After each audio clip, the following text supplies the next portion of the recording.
Hello friends, मैं वीरू चौहान। संयम UPSC में आपका स्वागत है। आज जैसा आपको पता ही है कि हमारी ज्योग्राफी की सीरीज चल रही है एनसीईआरटी की। तो पहला चैप्टर हो चुका था, आज हम दूसरा चैप्टर करने जा रहे हैं। और ये चैप्टर बहुत इंपॉर्टेंट है क्योंकि इस चैप्टर के ही बेस पे आप आगे की चीजें सीख पाएंगे। ठीक है, तो इस वीडियो को शुरुआत करते हैं और बाकी मैंने पूरा देखा है, आप देख लीजिए इसको। हमारी ये ऐसी थंबनेल बन के लगा करेगी और इसके प्लेलिस्ट बनी हुई है चैनल पे। जिसको ज्योग्राफी पढ़नी हो तो ज्योग्राफी की अलग से प्लेलिस्ट बन रही है, उसमें से एक एक चैप्टर रोज करते रहेंगे। तो ऐसे 7-8 दिन में ज्योग्राफी की 6th 7th 8th ऐसे पढ़ाओ हम पार करते रहेंगे। ठीक है, तो शुरुआत करते हैं अब। यहाँ पे मैंने जो रखा है वो पीडीएफ का पेज रखा है और यहाँ पे मैं समझाऊंगा जो मुझे समझाना होगा। जहां पर लगेगा मुझे समझाना है, समझाने लायक है, तो मैं वहां पे समझाऊंगा। ठीक है, तो इसको आप बेफिक्र रहिए, आपको समझ में अच्छा आना चाहिए, बस मेरा मकसद पूरा ये है। मैं ना आपको अपना पीडीएफ दिखाना चाहता हूँ, ना अपना कंटेंट दिखाना चाहता हूँ। मैं आपको ये दिखाना चाहता हूँ कि जो एनसीईआरटी में है वो आपको कितना समझ में आ रहा है। अगर समझ में आ रहा है तो इससे बड़ी कोई बात नहीं है। और आपने एनसीईआरटी समझ ली तो मान लीजिए ज्योग्राफी के हर परीक्षा में आपको कम से कम 80% क्वेश्चन यहीं से टकराएंगे सीधे सीधे। ठीक है, तो शुरू करते हैं। इसका नाम है ग्लोब, अक्षांश और देशांतर। ग्लोब जैसा कि मैंने बताया ग्लोब हो गया। अक्षांश और देशांतर मतलब लैटिट्यूड, वो मैं लिखा था वहां पे, अब ये हिंदी में देख लीजिए। इसे लैटिट्यूड कहते हैं और उसे कहते हैं लॉन्गिट्यूड। याद रखना, ठीक है, ये दो चीज होगी। अब शुरुआत करते हैं आगे। पिछले अध्याय में आप पढ़ चुके हैं कि हमारी पृथ्वी गोलाकार नहीं है, ठीक है, स्पेरिकल टाइप है। इसलिए ये देखो, ये पृथ्वी को थोड़ा झुका के दिखाते हैं, अक्ष पे अपनी पृथ्वी झुकी हुई है, इसलिए इसको झुका के दिखाते हैं। है तो ये सर्कल ही, ऐसे सर्कल माना जाएगा, पर इसको ऐसे किसी चीज में रख दिया जाए तो अब लगेगा कि हाँ ये झुकी हुई है। ठीक है, पहले नहीं लगेगा, इसलिए इसको हम अलग तरीके से देखते हैं कि पृथ्वी कैसी है, इसलिए इसमें बोला गया कि गोलाकार नहीं है। यह उत्तर एवं दक्षिण ध्रुवों पर थोड़ी चपटी तथा मध्य में थोड़ी उभरी हुई है। अब मैंने बताया जैसे कि अब ये पृथ्वी हमारी, यही हमारी पृथ्वी, ये रहा उत्तरी ध्रुव, ये रहा दक्षिण ध्रुव। यहाँ पे चपटी हुई है, पिछले चैप्टर में बताया था, वही यहाँ पे बोला गया। आपने कर सकते हैं कैसी दिखती है, इस संबंध में जानकारी प्राप्त करने के लिए अपनी कक्षा में साधन में ग्लोब देखिए। ठीक है, ग्लोब पृथ्वी का लघु रूप में एक वास्तविक प्ररूप है। ये ग्लोब की डेफिनेशन होगी एक तरीके से। ग्लोब क्या है? ग्लोब पृथ्वी का लघु रूप मतलब छोटा रूप है और एक वास्तविक प्रतिरूप। प्रतिरूप मतलब उसकी ऐसी कॉपी होना। ठीक है, तो उसकी ऐसी कॉपी है। वास्तविक मतलब रियल होता है एक तरीके से। ये कुछ वर्ड हैं वो आप इंग्लिश में भी सीखते रहिए, आपको बहुत ज्यादा अच्छा रहेगा मैं पेपर को समझने में, कंटेंट को समझने में। और हिंदी तो आप पढ़ ही रहे हैं, हिंदी तो पढ़ा ही रहे हैं हम लोग, तो आप इंग्लिश में भी बहुत ज्यादा जरूरी है उसको सीखना। ठीक, आगे देखते हैं। ग्लोब विभिन्न आकार एवं प्रकार के हो सकते हैं। बड़े ग्लोब जो आसानी से एक स्थान से दूसरे स्थान नहीं ले जा सकते, पॉकेट में रखने वाले ग्लोब होते हैं, गुब्बारे जैसे ग्लोब होते हैं, इनमें हवा भर सकती है, आसानी से ले जा सकते हैं। ग्लोब स्थिर नहीं होते। ठीक है, ग्लोब स्थिर नहीं होते हैं। इसे उसी प्रकार घुमाया जा सकता है जैसे कुम्हार का पहिया इलेक्ट्रिक घुमाता है, ऐसा जगह घूमता है उसका पहिया, वैसे ही उसी प्रकार ग्लोब पर देशों, आप देख सकते हैं, आप इसमें लिखा हुआ है बाकायदा और सही इसमें लिखा हुआ है ग्लोब पर देशों। या ग्लोब पर देशों क्या क्या दिखाया जाता है? देश होते हैं, महाद्वीप होते हैं, महासागर होते हैं, उनको सही आकार में दिखाया जाता है।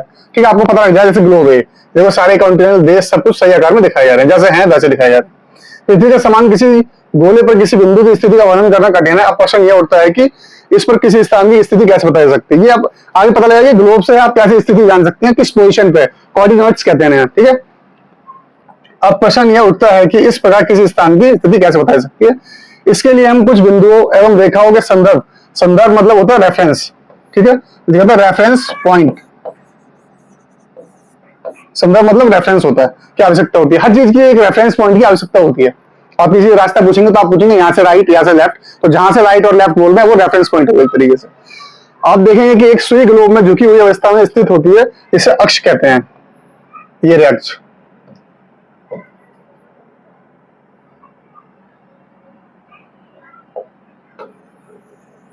ठीक, साफ साफ देखने के लिए ये अक्ष। ये देखिए ये अक्ष है, ये जो लाइन है ये अक्ष है, ये दो तरफ अक्ष है। ठीक है, इसे एक्सिस कहते हैं। इंग्लिश में क्या कहते हैं? एक्सिस। अक्ष को क्या कहते हैं? एक्सिस। ग्लोब पर दो बिंदु जिसमें होकर सुई गुजरती है उत्तर ध्रुव दक्षिण ध्रुव पे ही बताया, यह उत्तर ध्रुव ये दक्षिण ध्रुव। ध्रुव को इस सुई के चारों ओर पृथ्वी की भांति पश्चिम से पूर्व की ओर, यहाँ से इधर मतलब ऐसे घुमाया जाएगा, ना कि ऐसे, क्योंकि यहीं से जगह है घुमाने की। ऐसा तो घुमा नहीं सकते क्योंकि ये आ जाएगी स्ट्रेट, इसलिए इस ध्रुव को इस तरीके से बनाया गया, वरना इसको ऐसे बनाया जाता, ठीक है। तो इसलिए इसको ऐसे घुमाया जाएगा, पश्चिम से पूर्व की ओर घुमाया जा सकता है। लेकिन याद रखने इन दोनों में एक अंतर है, पृथ्वी पर वास्तव में ऐसी कोई सुई नहीं है, ऐसी पता है, सच बात है, तो हमने ग्लोब में लगाया है इसलिए पता लग रहा है।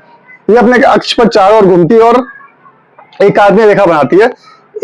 एक अन्य काल्पनिक रेखा को भी ग्लोब को दो बराबर भागों में बांटती है। जैसे कि ये ग्लोब है, एक काल्पनिक रेखा है, जैसे कि आपने देखा ये हमारा हो गया क्या, ये तो अब मिटा देता हूं इसको, ये पृथ्वी है, इसको ये बांटने का ये काल्पनिक रेखा एक तरीके से, जिसको हम एक तरीके से मान लेते हैं कि जैसे कि इसको ये 0 डिग्री है। मैं आगे समझाऊंगा इसको पूरे का, अभी आपको ये जानना है कि काल्पनिक रेखा ये होती है, इसमें बटी है पृथ्वी पूरी, ठीक है, 2 भागों में बटी हुई है। आगे देखते हैं, एक अन्य काल्पनिक रेखा भी ग्लोब को 2 बराबर भागों में बांटती है, ठीक। इसे विषुवत वृत्त कहते हैं। इसे क्या कहते हैं? विषुवत वृत्त कहते हैं। इंपॉर्टेंट है विषुवत वृत्त, इसे विषुवत वृत्त कहते हैं, ये इंपॉर्टेंट है, ठीक। अब देखते हैं इसको आगे। तो मैंने बताया इसको विषुवत वृत्त कहते हैं, जो बीच से काटती है पृथ्वी को, या काल्पनिक रेखा इसे बोलते हैं। ये काल्पनिक रेखा इसे विषुवत वृत्त कहते हैं, और इसे इंग्लिश में कहते हैं इक्वेटर। इंग्लिश के वर्ड आपको याद करना जरूरी है, क्योंकि इससे याद आ जाएगा आपको, ठीक है। इक्वेटर फिर आप याद कर लो भला इसे, कि विषुवत वृत्त कहते हैं, इसे याद कर लो आप, विषुवत वृत्त। थोड़ा गलत है ये, इसको सही कर लेना। मैं बता रहा हूँ, लिखा तो वैसे है ही आपका विषुवत। लिखने से आपकी प्रवृत्ति, लिखने की इसलिए बोल रहा हूँ मैं क्योंकि इससे आपकी प्रवृत्ति अच्छी हो जाएगी, और दूसरी बात फिर आपकी गलतियां कम हो जाएंगी। अगर आप विषुवत को, मैं एक एग्जांपल दे रहा हूँ, विषुवत जैसे मैंने गलती कर दी थी, ये करते हैं, ठीक। और एक बच्चा विषुवत को जैसे लिखा जाता है वैसे लिख रहा है, तो इस आपके नंबर यहाँ कटेंगे। और एग्जामिनर को बहुत बुरा लगता है यहाँ नंबर काटने में, और उसे ये गुस्सा भी आता है कि इतनी छोटी चीज बच्चे को नहीं पता, और यूपीएससी का पेपर लिख रहा है या बता रहा है, ठीक है। तो ये चीज को ध्यान रखने वाली बात है, बाकी आप लोग सब समझदार हैं। उसके बाद पृथ्वी के उत्तर में स्थित आधे भाग को उत्तरी गोलार्ध और दक्षिण वाले भाग को दक्षिणी गोलार्ध। देखो उत्तरी गोलार्ध, ठीक, इसको बोलते हैं नॉर्थन हेमिस्फेयर, ठीक है। क्यों? क्योंकि आधा है, क्योंकि आधे में ये हो गया उत्तरी गोलार्ध, ये हो गया दक्षिणी गोलार्ध। और दक्षिणी मतलब साउथर्न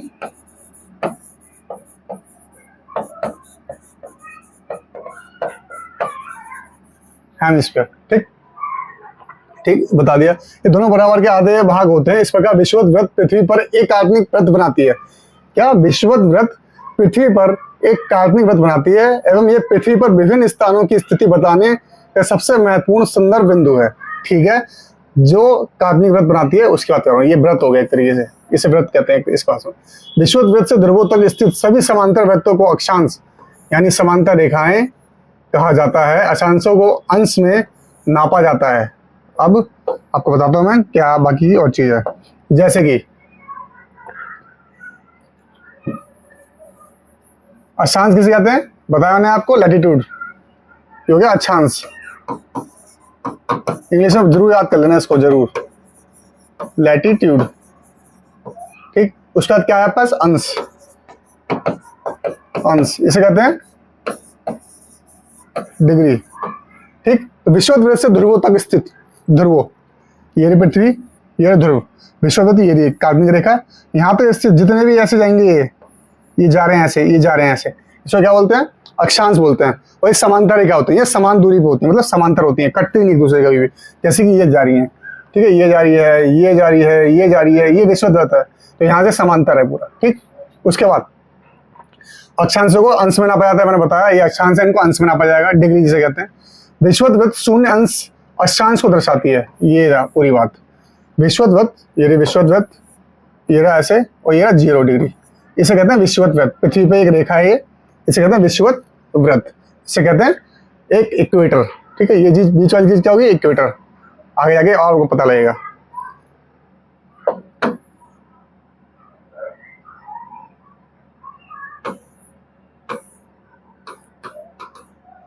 उसके बाद देखते हैं आगे, विषुवत से दोनों तरफ ध्रुवों के बीच की दूरी, दोनों तरफ ध्रुवों के बीच की दूरी, दोनों तरफ ध्रुवों के बीच की दूरी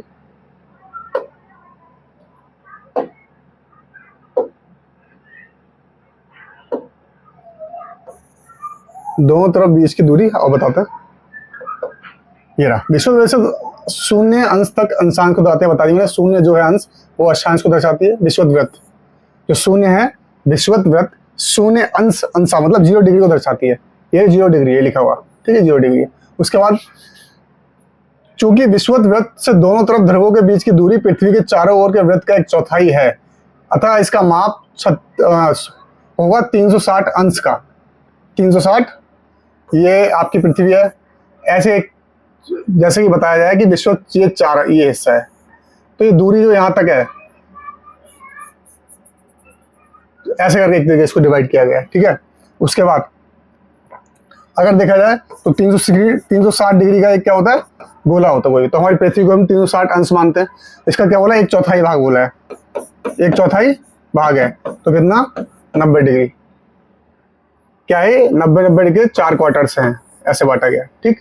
ये बता दिया। ये काट डिवाइड करोगे तो सर 90 आएगा। ये इसका ओरिजिन बोलना है, ये लाइन में बोला गया इसमें। उसके बाद इस प्रकार 90 अंश उत्तरी अक्षांश उत्तर ध्रुव को दर्शाता है।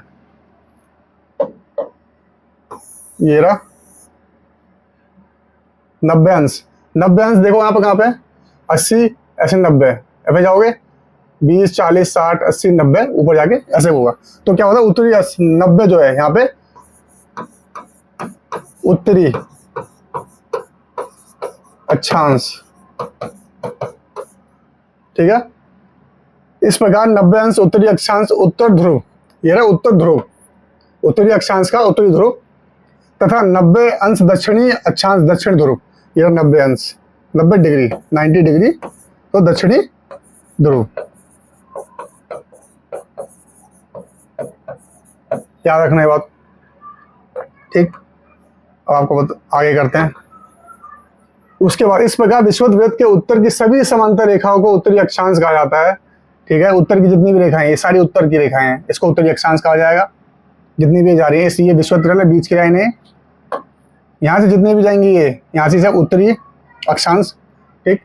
समांतर रेखाओं को उत्तरी अक्षांश कहा जाएगा उत्तर की तरफ। तो विषुवत वृत्त के दक्षिण स्थित सभी समांतर रेखाओं को दक्षिणी अक्षांश कहा जाएगा।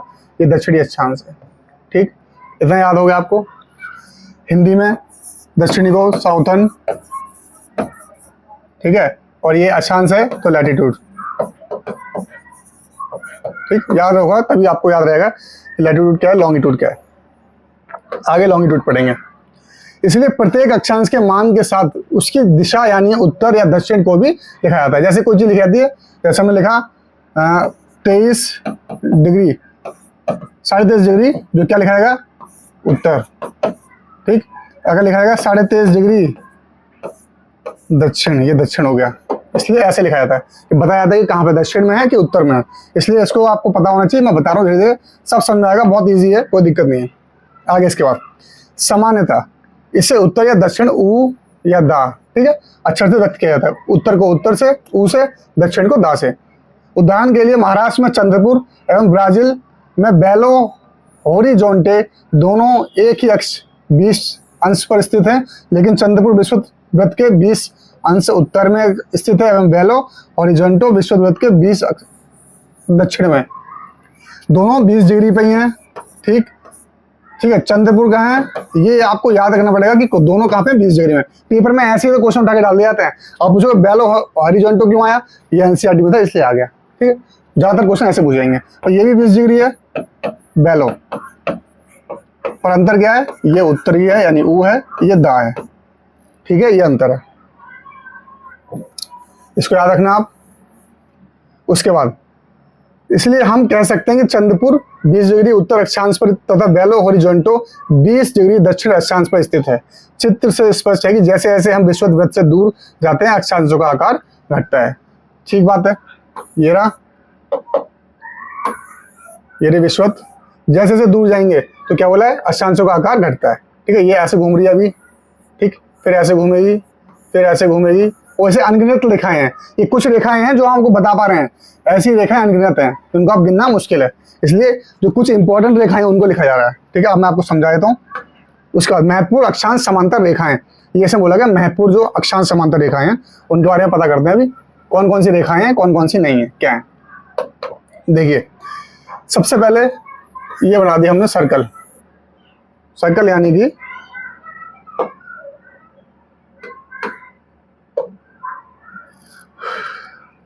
यहां से देते हैं हम सर्कल। सर्कल है हमारे पास, ये ले लिया। ठीक है, उसके बाद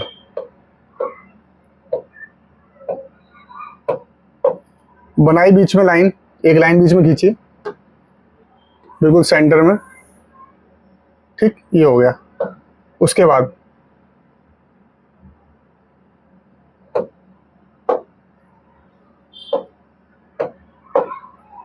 अब देखो, ये है विषुवत, इसे कहते हैं 0 डिग्री। क्या बोलोगे इसे आप, विषुवत रेखा।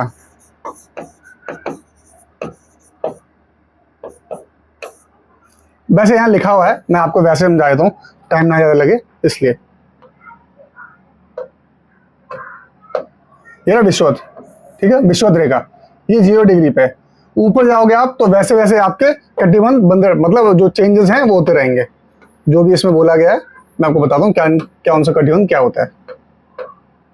उसके बाद देखिए, इसको थोड़ा जूम कर लेते हैं, इधर आ जाइए आप। हाँ जी, ठीक है, आपको दिख रहा हो। अब मैं यही समझा सकता हूँ आपको अच्छे से। ठीक, ये होगा विषुवत।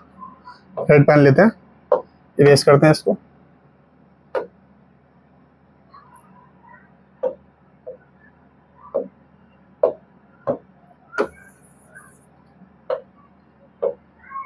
ठीक, उसका ये विषुवत होगी। ठीक, विश्व आप मैंने बताया आपको उत्तर उत्तर ध्रुव एक तरीके से, तो जितना ऊपर जाओगे ये उष्ण कटिबंध है ये। ठीक, ये रेंज और ये रेंज 23 डिग्री, 23.5 डिग्री उत्तर, 23.5 डिग्री दक्षिण, इस पूरे चीज को क्या बोलते हैं, उष्ण कटिबंध। इतना याद रखना आप, ये हो गया उष्ण कटिबंध।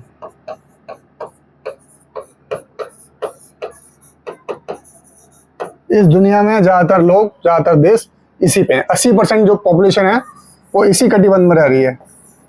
ठीक है, ठीक, उसके बाद जो है, उसके बाद उस कटिबंध में अगर ये रेखा आती है, ये रही 23.5 डिग्री, जिसे कहते हैं कर्क रेखा। कर्क रेखा जैसे इसमें बताया, विषुवत 0 डिग्री उत्तर ध्रुव, 90 डिग्री उत्तरी, दक्षिण ध्रुव 90 डिग्री दक्षिण, अतिरिक्त 4 महत्वपूर्ण अक्षांश समांतर रेखाएं भी और भी हैं। ठीक है, सबसे पहले विषुवत पहली ये होगी। ठीक, उसका उत्तर ध्रुव, ये 90 उत्तरी होगी, 90 डिग्री उत्तर, ये दक्षिण हुआ, ये 90 डिग्री, ये डिग्री है इनकी दक्षिण। ठीक, आपको ये पता होना चाहिए। उसके बाद आगे पेज में बताते हैं, मैं आपको वैसे बता देता हूँ, डायग्राम में समझा देता हूँ, ज़्यादा अच्छा रहेगा। ऐसे खामखा तो भटकने से कोई फायदा नहीं। उसके बाद आप जाएंगे इस वाली रेखा पे, ये होती है कर्क रेखा। इसे बोलते हैं ट्रॉपिक ऑफ कैंसर। कितनी डिग्री पे, 23.5 डिग्री पे, 23.5 डिग्री पे उत्तर में ट्रॉपिक ऑफ कैंसर, ऐसे कर्क रेखा कहते हैं। ये आपको याद होनी चाहिए, इनकी डिग्री है, इंपॉर्टेंट रेखाएं हैं, ये आपको से याद होनी चाहिए। उसके बाद 23.5 डिग्री आप इस वाली लाइन पे आते हैं। पहले हम उत्तर वाले पढ़ लेते हैं, दक्षिण में बाद में आएंगे। पहले उत्तर वाले पढ़ लेते हैं, दक्षिण में बाद में आएंगे, ताकि कंफ्यूजन ना हो। ठीक, उसके बाद इस कर्क रेखा के 66.5 डिग्री, ये पूरा जितना भी है 66.5 डिग्री, 66.5 डिग्री उत्तर में, इसको पता क्या बोलते हैं, इस पूरे को बोलते हैं उष्ण शीतोष्ण कटिबंध, उत्तरी शीतोष्ण कटिबंध। उसे क्या बोलते हैं ऐसे देखा जाए तो, शीतोष्ण कटिबंध। ठीक है, उत्तरी शीतोष्ण कटिबंध, ये उत्तरी यहाँ चालू कर्क रेखा से बाद में। उसका बाद उत्तर ध्रुव व्रत हो गया, तो उसका उत्तरी शीत कटिबंध 66 डिग्री के बाद जो है, 23.5 से लेके 66, 23.5 से लेके 66.5 तक कौन सा है, शीत कटिबंध। ठीक है, उसके बाद 66.5 के बाद जो 90 है उत्तर ध्रुव तक, वो कौन सा है, उत्तरी शीत कटिबंध। याद रखना, मैं फिर लिख के दिखा रहा हूं आपको, बहुत इंपॉर्टेंट है ये, मैं आपको बता रहा हूं लिख के, बहुत ज्यादा इंपॉर्टेंट है। इसको लिख लेते हैं ताकि आपको समझ में आए अच्छे से। देखिए 23.5 डिग्री उत्तर और 66.5 डिग्री दक्षिण तक, इनके बीच में जो बीच में है उसे कहते हैं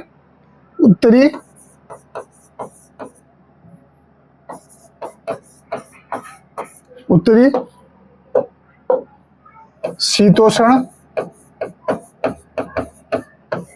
ठीक, कटिबंध।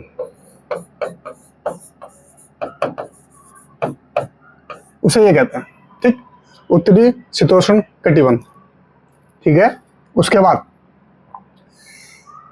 66.5 के बाद जो है 66.5 से डिग्री उत्तर से 90 डिग्री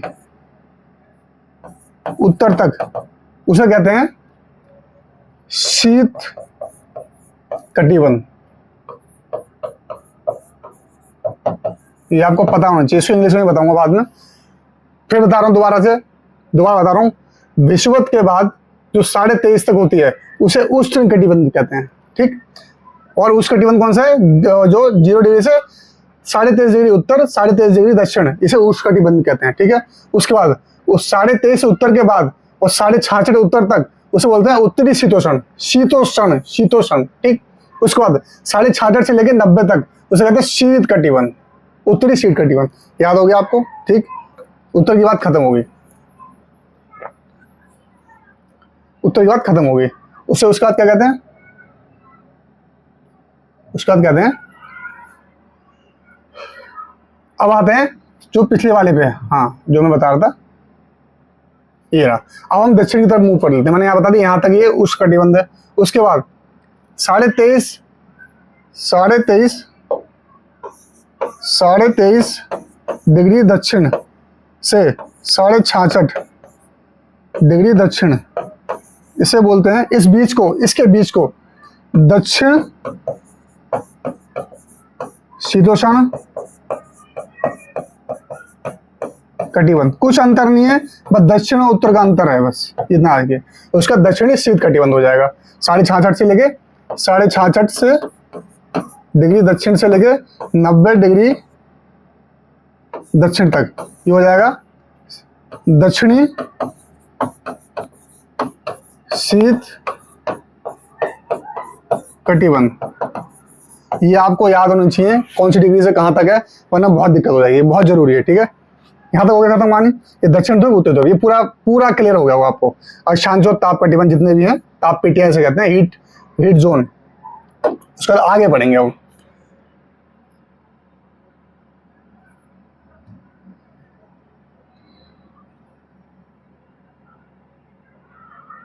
ये मैंने आपको बता दिया था पूरा। ठीक है,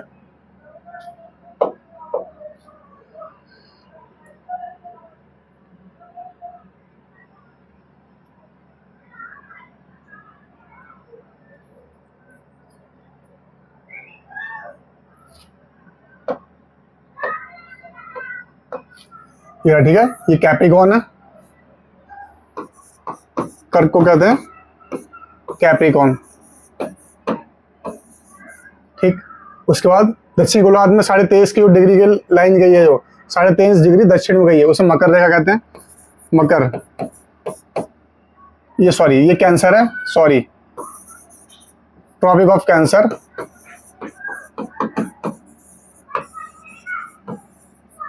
और ट्रॉपिक ऑफ कैप्रिकॉर्न,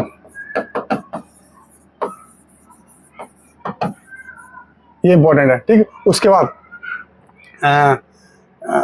ये 66.5 डिग्री पे जो है, इसे कहते हैं उत्तर ध्रुव व्रत, उत्तर ध्रुव व्रत इसे कहते हैं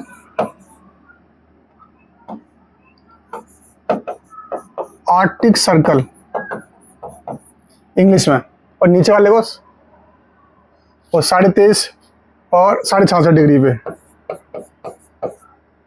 दक्षिण पे, जैसे उत्तर बोलते हैं ऐसे दक्षिण ध्रुव व्रत बोलते हैं, दक्षिण ध्रुव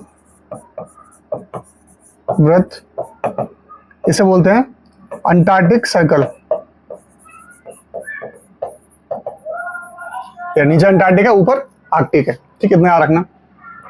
ये हमारी कुछ जगह थी उस कारण। पृथ्वी के ताप कटिबंध, अब पृथ्वी पे कितने भी हीट जोन्स हैं उसके बारे में पढ़ाई होगी, ठीक है।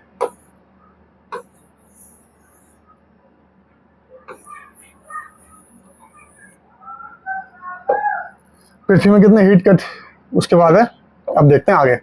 उसके बाद है कर्क रेखा एवं मकर रेखा के बीच के सभी अक्षांशों पर सूर्य वर्ष में एक बार दोपहर में सिर के ठीक ऊपर होता है, इसलिए इस क्षेत्र में सबसे अधिक ऊष्मा प्राप्त होती है, इसलिए क्षेत्र में गर्मी भी ज्यादा पड़ती है। कब कब कब? कर्क रेखा और मकर रेखा, आपको बताया था मैंने। कर्क रेखा 23.5 डिग्री उत्तर है, मकर रेखा 23.5 डिग्री दक्षिण है। और इस को क्या बोलते हैं? उष्ण कटिबंध, मैंने बताया उष्ण कटिबंध, ठीक है। और उष्ण कटिबंध को इंग्लिश में कहते हैं टॉरिड जोन, ठीक है, टॉरिड जोन। इसलिए यहां पे सबसे ज्यादा, अब देखिए जैसे कि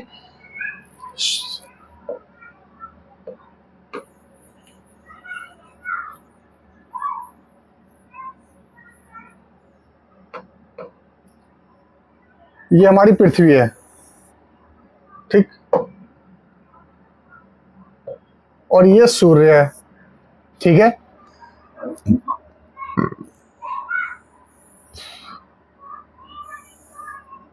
साढ़े 23 डिग्री उत्तर, 23.5 डिग्री दक्षिण।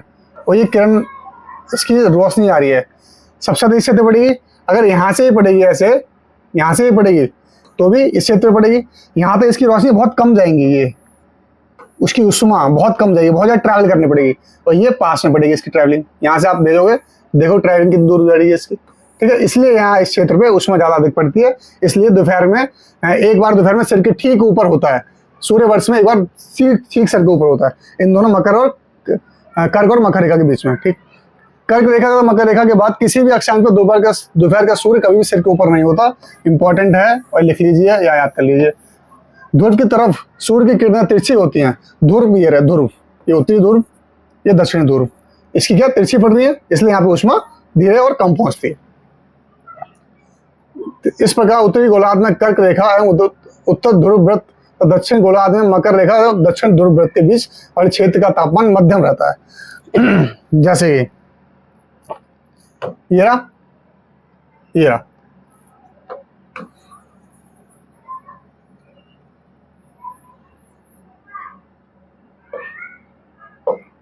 सूर्य, ये रहा, ऐसे जाएगी उष्मा, ऐसे जाएगी, यहाँ पे डायरेक्ट जाएगी, ठीक है, डायरेक्ट गई है।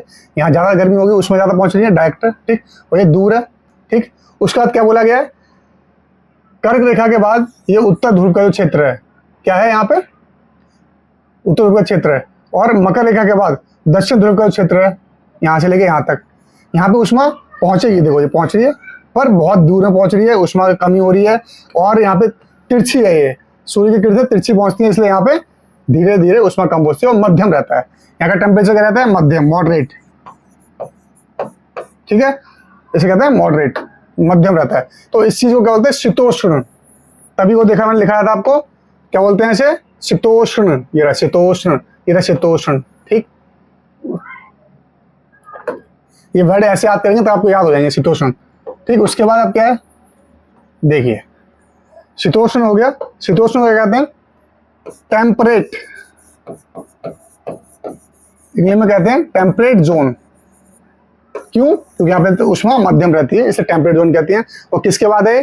कर्क रेखा के ऊपर, कर्क रेखा के ऊपर उत्तरी ध्रुव वृत्त में, और मकर रेखा के नीचे दक्षिणी ध्रुव वृत्त में, इस बीच में उसे टेम्परेट जोन कहते हैं। उत्तरी गोलार्ध में उत्तर ध्रुव वृत्त एवं उत्तरी ध्रुव तथा दक्षिणी गोलार्ध में दक्षिणी ध्रुव वृत्त एवं दक्षिणी ध्रुव के बीच के क्षेत्र ठंड बहुत ठंड होती है, क्योंकि यहाँ सूर्य क्षितिज से ज्यादा ऊपर नहीं आ पाता, इसलिए ये शीत कटिबंध कहलाते हैं। उसके बाद फिर देखते हैं, अब एक बार इसको देखते हैं।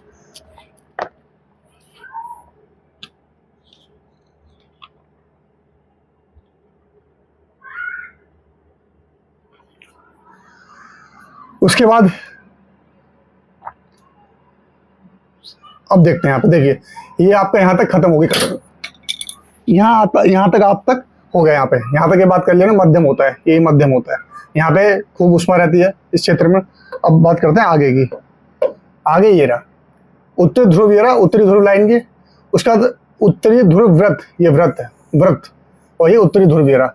इस बीच में देखिए आप उष्मा लगभग यहाँ तक ना पहुंच पाना ही उसका संभव सा रहता है कि उष्मा फिर ऐसे निकल भी सकती है, निकल जाएगी। अगर जाएगी तो सीधे जाएगी, ऐसे थोड़ी हो जाएगी ऊपर पे, ऐसे तेल निकल जाएगी। इसलिए बहुत कम छुपाती है और इसलिए ये बहुत ज़्यादा ठंडक होता है। इसे शीत क्या कहते हैं, शीत कटिबंध, शीत कटिबंध जिसे कहते हैं, और इंग्लिश में कहते हैं फ्रीजिड, जिसमें जवाब कहते हैं, जवाब। यहाँ हमेशा बर्फ रहती है, इसलिए रशिया में बहुत बर्फ रहती है। जैसे अंटार्कटिका है वहाँ बहुत बर्फ रहती है। रशिया का जो रशिया, नॉर्वे, ये सब कंट्री ठंडी क्यों है? क्योंकि इस जगह बसी हुई है, ठीक है, क्योंकि वो इस वाली कटिबंध में बसी हुई है। ये कहाँ की, ये रही। हम कहाँ बसे हुए हैं? इस वाली कटिबंध में, इसलिए हमारे यहाँ पे गर्मी मिलेगी आपको, ठीक है। अब अफ्रीका के ज़्यादातर देश जो हैं 80% आबादी मैंने बोला ना इसी पर ही है, उष्ण कटिबंध में। आपको कटिबंध क्लियर होंगे, क्लियर हो गए होंगे, जहाँ तक मुझे उम्मीद है। बहुत मेहनत से पढ़ा रहा हूँ तो क्लियर होने भी चाहिए। अगर ना हो तो आप मुझे कमेंट कर देना। अभी चैनल बहुत छोटा है, कमेंट कोई करेगा नहीं क्योंकि देखेंगे कम लोग, पर जब देखें इसको तो कमेंट तो जरूर कर देना, फिर दोबारा पढ़ा दूंगा एक बार, कोई दिक्कत नहीं है। देशांतर क्या है हम पढ़ेंगे, देशांतर के बारे में। देशांतर क्या है, ठीक। अभी तक ये थी पृथ्वी, इसके पास जो लाइनें घूमती थी वो ऐसे ऐसे घूमती थी, ये घूम रही थी, इसे अक्षांश बोलते थे, अक्षांश बोलते थे इसे, ठीक। अब कहानी हो जाएगी उल्टी, अब कहानी हो जाएगी उल्टी। अब क्या हो जाएगा, अब हम सीधी रेखा को पढ़ेंगे। ये हो गया, अब रेखा ऐसे भी घूमेंगी, ऐसे भी घूमेंगी, ऐसे भी घूमेंगी, ऐसे घूमेंगी। इनको बोलते हैं लॉन्गिट्यूड। रखने का तरीका, लंबी है तो लॉन्गिट्यूड, इसे बोलते हैं देशांतर। ये लिखा हुआ है, और इंग्लिश में क्या हो गया, लॉन्गिट्यूड, ठीक।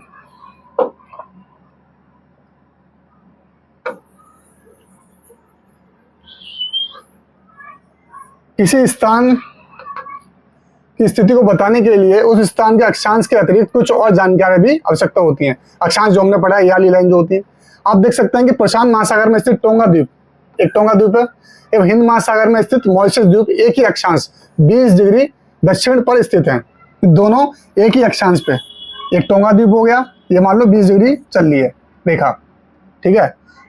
ये पृथ्वी है पूरी, ठीक है, ये 20 डिग्री है, तो टोंगा द्वीप भी यही है और हमारा मॉरिशस द्वीप भी यही है। तो पता कैसे लगेगा कि कौन सी कंडीशन, कौन सी दिशा में जाना है, इसलिए हम बाद में करेंगे। उनकी सही स्थिति जानने के लिए पता करना होगा कि उत्तर ध्रुव को दक्षिण ध्रुव से जोड़ने वाली संदर्भ रेखा से पूर्व या पश्चिम की ओर इस स्थान की दूरी कितनी है। जैसे कि ये रही रेखा, संदर्भ रेखा से कहते हैं, जो जोड़ती है किसको, उत्तरी ध्रुव और दक्षिण ध्रुव को जोड़ रही है, ये, ठीक है। यहाँ से ये रहा पूर्व, ये रहा यहाँ से, ये रहा पूर्व, ये रहा पश्चिम, यहाँ से इसकी दूरी कितनी है, तभी आप एग्जैक्ट बता सकते हैं लोकेशन कि कहाँ पे कौन सा द्वीप है, कौन सी जगह है, ठीक है। इन संदर्भ रेखा को देशांतरीय यामयोत्तर, अब इसे बताते हैं देशांतरीय यामयोत्तर क्या बोलता है।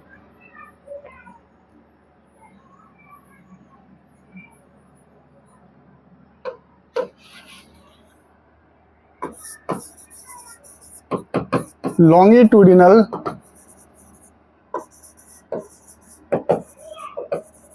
मेरिडियन, लॉन्गिट्यूडिनल मेरिडियन कहते हैं इसे, ये बताया था मैंने।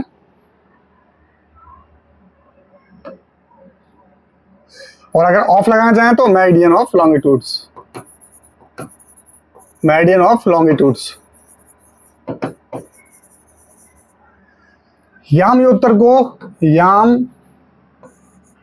यामयोत्तर को बोलते हैं मेरिडियन, ठीक। आगे बढ़ते हैं। उसके बाद कहते हैं कहते हैं तथा उनके बीच की दूरी को देशांतर के अंशों में मापा जाता है। प्रत्येक अंश को मिनट में तथा मिनट को सेकंड में विभाजित किया जाता है। ये अर्धवृत्त है तथा उसके बीच की दूरी ध्रुवों की तरफ बढ़ने पर घटती है। ठीक है, यह आपको पता होना चाहिए। जैसे ये है, कैसे घटती है, ये रहा ध्रुव, ये रहा ध्रुव, ये ऐसे, ये ऐसे ऐसे ऐसे। आप जैसे ध्रुवों की तरफ जाएंगे तो इनकी दूरियां, अभी देखिए यहाँ पे दूर है ध्रुव से, यहाँ भी दूर है, तो इनकी दूरी दूर है। जैसे जैसे ध्रुव की तरफ जाएंगे ये पास में आएंगे, और 0 डिग्री पे आगे, सॉरी 180 पे आगे क्या हो जाएंगे, 180 पे आगे क्या हो जाएंगे, ये बिल्कुल मिल जाएंगे। ठीक है, और दोनों उत्तरी ध्रुव, पूर्व और पश्चिम दोनों मान लीजिए ये 180 पे आगे मिल जाते हैं। ठीक है, उसके बाद आगे देखते हैं। ये अर्धवृत्त है तथा उसके बीच की दूरी ध्रुवों की तरफ बढ़ने पर घटती है। मैंने बताया कैसे घटती है, एवं ध्रुवों पर शून्य हो जाती है। यदि ध्रुव यहाँ भी शून्य हो जाएगी, यहाँ भी शून्य हो जाएगी। ये 0 डिग्री है, ये भी 0 डिग्री है। और अगर हम वैसे देख रहे थे इसमें देशांतर में, तो ये 90 डिग्री थी, तो ये भी 90 डिग्री थी। ठीक,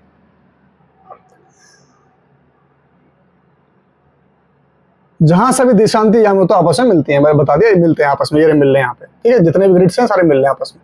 अक्षांश, समांतर रेखाओं से भिन्न सभी देशांतरी यामियों की लंबाई समान होती है। उसमें लंबाई समान नहीं होती, क्यों? ये कॉन्सेप्ट है, मैं समझा रहा हूँ, बहुत ध्यान से समझना, इतनी जल्दी समझ में नहीं आएंगे। ये समझ में आएगा, आपको ज्योग्राफी समझ में आ जाएगी, बहुत कुछ समझ में आएगा ज्योग्राफी के बारे में। ठीक है, ये ऐसे जाएंगे, देखिए कोई भी इनकी दूरी जो है ऐसी नहीं है जैसे आप बोल सकें कि क्या है, पैरेलल है। ये पैरेलल होते हैं, पर क्या होते हैं, सभी देखें आपस में मिलती हैं, सभी दिशा रेखा तो लंबाई समान, हाँ इनकी लंबाई समान नहीं होती, कोई छोटी, ये रहा सर्कल, यहाँ की जो होगी वो बड़ी होगी, तो यहाँ जो घूम रही होगी छोटी होगी, यहाँ और छोटी, यहाँ छोटी, पर यहाँ पे इनकी दूरी सेम होती है। ये देखिए ऐसे ऐसे, क्योंकि सर्कल में है इसलिए सेम है ये। ठीक है, ये सेम है, इसलिए इन्हें सिर्फ मुख्य संख्याओं में व्यक्त करना कठिन है, क्योंकि सबकी लंबाई सेम है, तो संख्या व्यक्त कैसे करोगे, किस नंबर पे बता नहीं सकते आप। तब सभी देशों ने निश्चय किया कि ग्रीनिच जगह है, क्या है ग्रीनिच,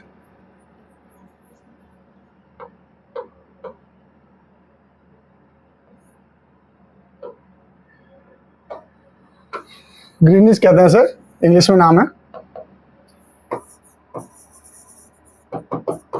ग्रीनिच।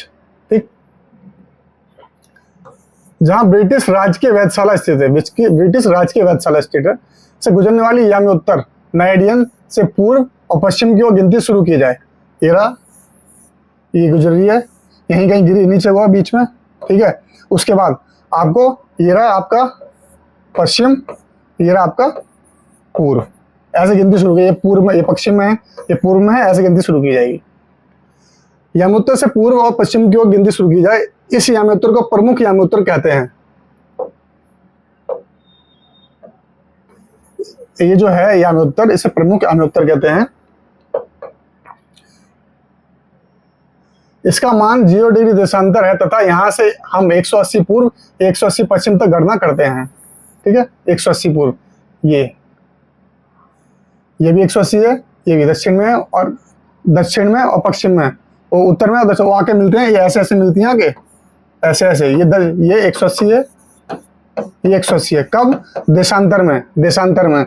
और इसमें क्या है, ये क्या हो जाएगी, ये 0 डिग्री हो जाएगी, सॉरी 90 डिग्री हो जाएगी, ये 90 डिग्री हो, दोबारा बता रहा हूँ मैं। उसके बाद प्रमुख यामोत्तर तथा 180 यामोत्तर मिलकर पृथ्वी को 2 समान भागों, पूर्वी गोलार्ध और पश्चिमी गोलार्ध में विभक्त करते हैं। समझ में आया? कैसा बटा पृथ्वी, अब 2 भागों में बट गई।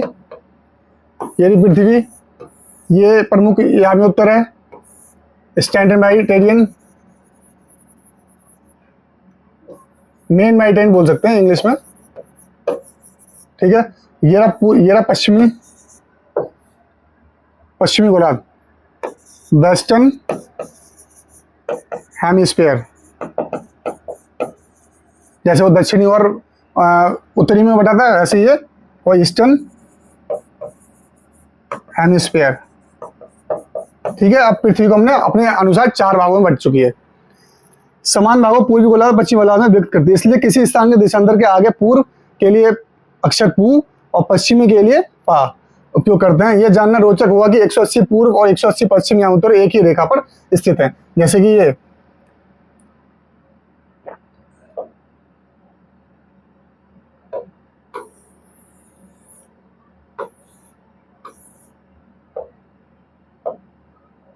ठीक है, जैसे कि ये बनाया मैंने,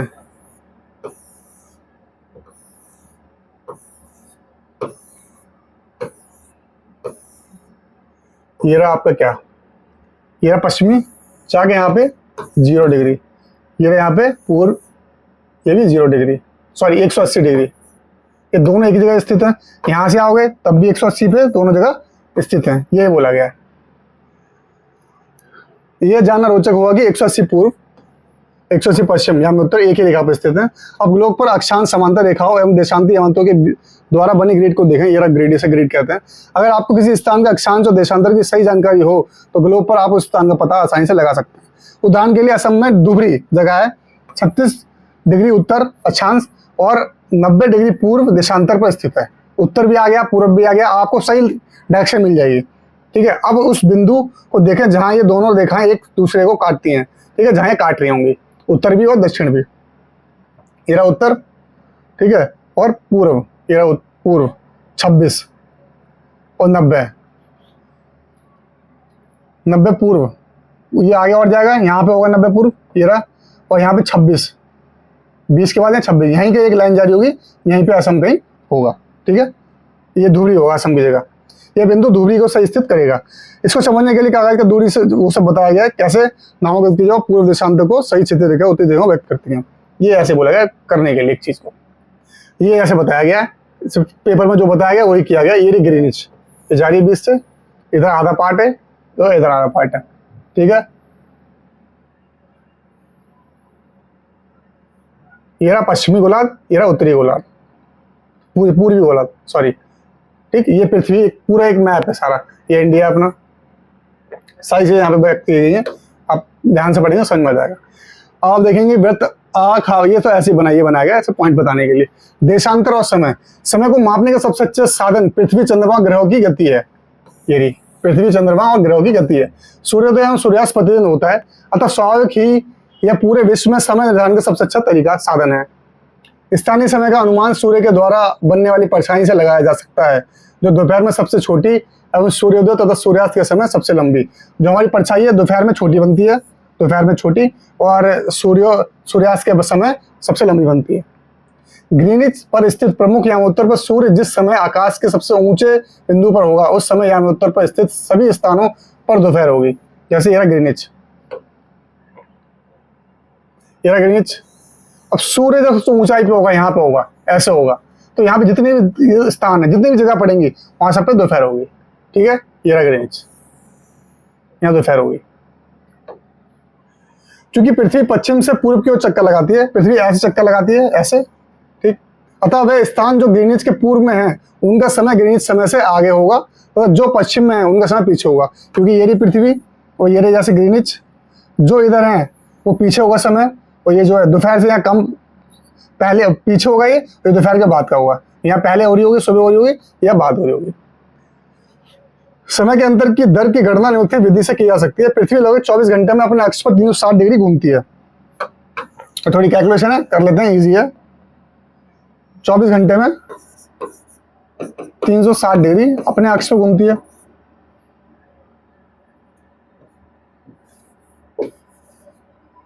(24 आवर्स 360 डिग्री में घूम। ठीक है, उसके बाद अर्थात वह 1 घंटे में 15 डिग्री है, और 1 घंटे में 360 से डिवाइड कर दोगे तुम 24 को तो 15 आ जाएगा, 15 डिग्री आ गया घंटे में। उसके बाद 4 मिनट में एक, अभी 60 से डिवाइड 4 मिनट में अब मिनट का आ गया कितना, 1 डिग्री, 1 डिग्री घूमती है। ठीक है, ये आप क्या हो गया, अब मिनट में निकालना है तो इसको मिनट में, 1 घंटा था ये, 1 घंटे में 15 डिग्री था, था, अब मिनट में निकालना है, 60 मिनट हो गया, 15 है डिग्री है, 1 डिग्री निकालनी है, 60 को 15 से डिवाइड कर दिया, 4 आ गया, ऐसे निकाला। ठीक है,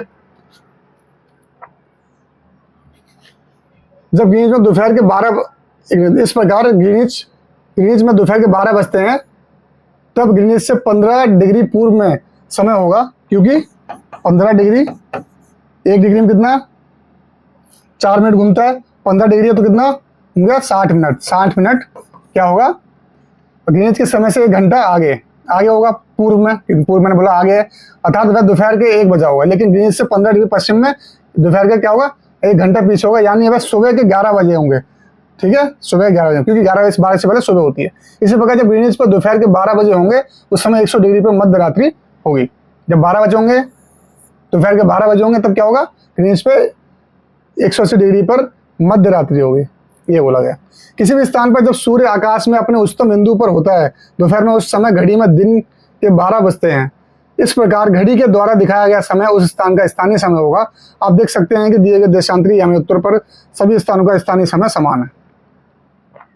ठीक है, सबका समान होगा। हम मानक समय क्यों मानते हैं, अलग अलग यानोत्तरों पर स्थित स्थानों के स्थानीय समय में अंतर होता है। सही बात है, अलग अलग जगह है, उनके अलग अलग जगह पे अंतर होता है समय में, इसलिए क्या है मानक समय माना गया है। हर देश का अपना एक मानक समय होता है अलग, जो ग्रीनिच से लिया गया है।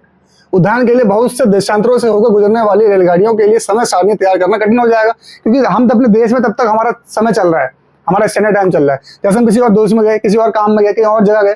अब देखते हैं, भारत में गुजरात का द्वारका यहाँ है, उसके बाद असम में डिब्रूगढ़, यहाँ असम में डिब्रूगढ़।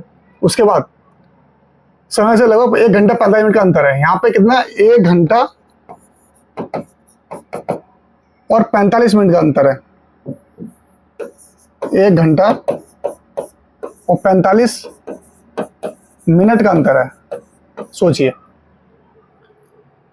इसलिए यह आवश्यक है कि देश के मध्य भाग से होकर गुजरने वाली किसी यानोत्तर के स्थानीय समय को देश का मानक समय माना जाए। इस यानोत्तर रेखा के स्थानीय समय को पूरे देश का मानक समय मान लिया जाता है। ठीक है, इसे कहते हैं स्टैंडर्ड टाइम। मानक मतलब स्टैंडर्ड हो गया, ठीक। मानक यानोत्तर मतलब स्टैंडर्ड मेडिटेरियन, एस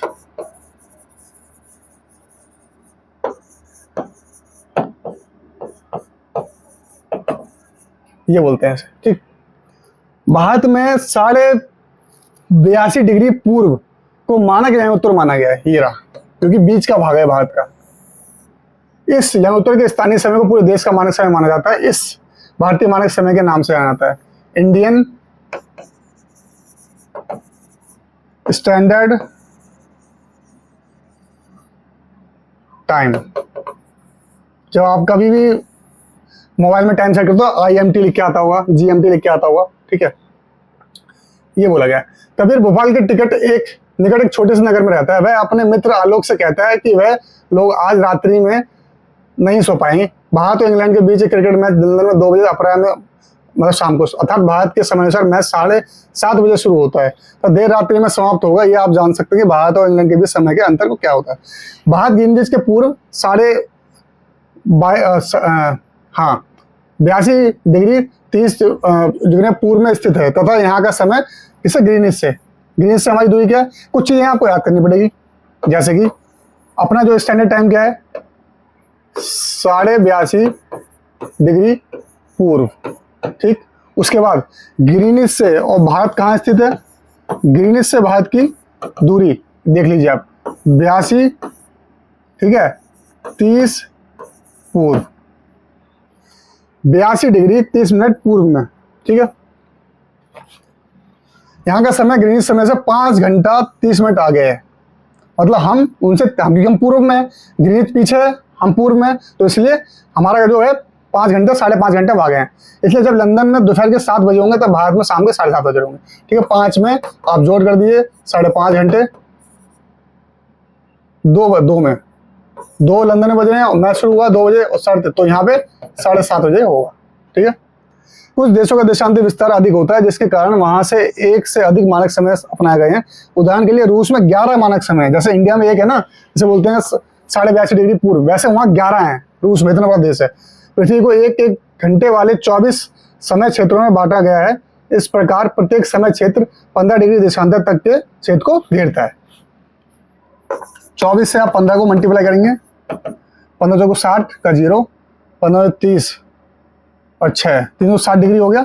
इसलिए सबको किसमें 15-15 डिग्री में 24 घंटे, एक घंटे वाले 24 समय, एक घंटे वाले 24 समय बांटा गया है। और 15 डिग्री क्योंकि प्रत्येक समय क्षेत्र 15 डिग्री देशांतर तक के क्षेत्र को घेरता है। ठीक है, ऐसे ये सारी पूरी थी। और ये बताता हूँ, ये इसका थोड़ा आपको पता लग जाएगा कि ऐसा क्यों किया गया, 82.5 क्यों लिया गया। ठीक है, भारत की स्थिति आपको पता होनी चाहिए, तब आपको इस बात को समझ पाएंगे कि 82.5 क्यों लिया।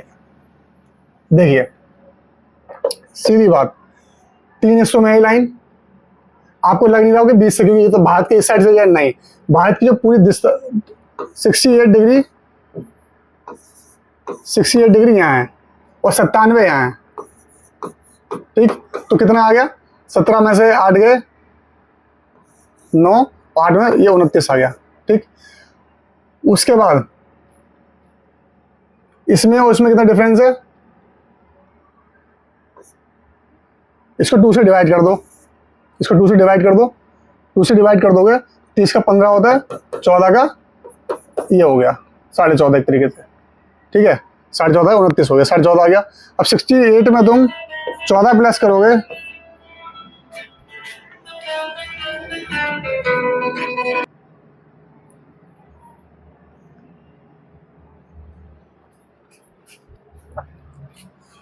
आठ से 12, 6 7 8 82 और आधा ये बचाता, ये आ गया, इसलिए ये आएगा। ठीक है, क्योंकि ये यहाँ से यहाँ तक कितना 14.5 डिग्री का अंतर है और यहाँ से यहाँ 14.5 डिग्री का अंतर है। ठीक है, वही प्लस किया, तो इसलिए ये बीच को लिया है मानक। तो हमारा समय यहाँ से मानक, यहाँ में उत्तर हमारा यहाँ से आ रहा है, जो हमारा स्टैंडर्ड टाइम है। ठीक है, आगे क्वेश्चन देखते हैं, 1-2 क्वेश्चन है। पृथ्वी का सही क्या बताया था आपको, गोलाकार नहीं है। ग्लोब क्या है बता दिया, ये क्या था। कर्क रेखा का शांति मान क्या है बताया था। सर यही तो पूछा जाएगा, यही तो पूछा जाएगा कर्क रेखा का। फिर 3 ताप प्रतिबंध तीनों बताए थे, टॉरिड, टेम्परेट, फ्रिज, हिंदी में पता होना चाहिए। अशांत देशांत रेखा क्या है, उष्मा की सबसे अधिक मात्रा उस कटिबंध क्यों प्राप्त होती है, आप बताना इसको क्यों प्राप्त होती है। जब भारत में शाम के 5:30 बजते हैं, तब लंदन में दोपहर के 12 क्यों बजते हैं, क्योंकि हम उनसे 5.5 घंटे आगे हैं। उसके बाद यहीं तक था ये। इस वीडियो को बनाने में बहुत मेहनत लगी है और मुझे जहां तक आता है अच्छे एक एक करके सारे कॉन्सेप्ट समझाए हैं। किसी को पहले वाले इंसान पढ़ेगा उसको आराम से समझ में आने वाला है, कोई जल्दबाजी नहीं है। और इसलिए थोड़ी वीडियो लंबी हो जाती है, पर समझ में आना जरूरी है। व्यूज आएंगे मुझे पता है, बाद में आएंगे, अभी नहीं, परंतु जब ये लोग देखेंगे समझेंगे हाँ सही से पढ़ाया गया तो लेंगे। ठीक, दूसरी बात यह है कि मैं खुद एक स्टूडेंट हूँ, मैं खुद समस्याओं को समझता हूँ स्टूडेंट्स की, कि वो कहाँ टकरे होंगे, कैसे टकरे होंगे, क्या मुश्किल पड़ रहा होगा। क्योंकि मुझे जो मुश्किल पड़ रहा होगा उनको भी मुश्किल पड़ रहा होगा। मैं कोई प्रोफेसर नहीं हूँ कि मुझे सब कुछ रटा होगा, सब कुछ पता होगा। हाँ, प्रोफेसर को मुझसे बहुत ज़्यादा ज्ञान होगा, पर वो इस बच्चे की परेशानी को समझ पाने में असक्षम होता है। इसलिए देखा होगा आपने, लेक्चर आते हैं बोल के चले जाते हैं, बच्चों को समझ में नहीं आता। इसलिए मुझे एक स्टूडेंट बने रहने में ही अच्छा महसूस हो रहा है, ताकि मैं और अच्छे से समझा सकूँ लोगों को। धन्यवाद, इस वीडियो को यहीं समाप्त करते हैं। तब तक खुश रहिए, स्वस्थ रहिए। जय हिंद, जय भारत।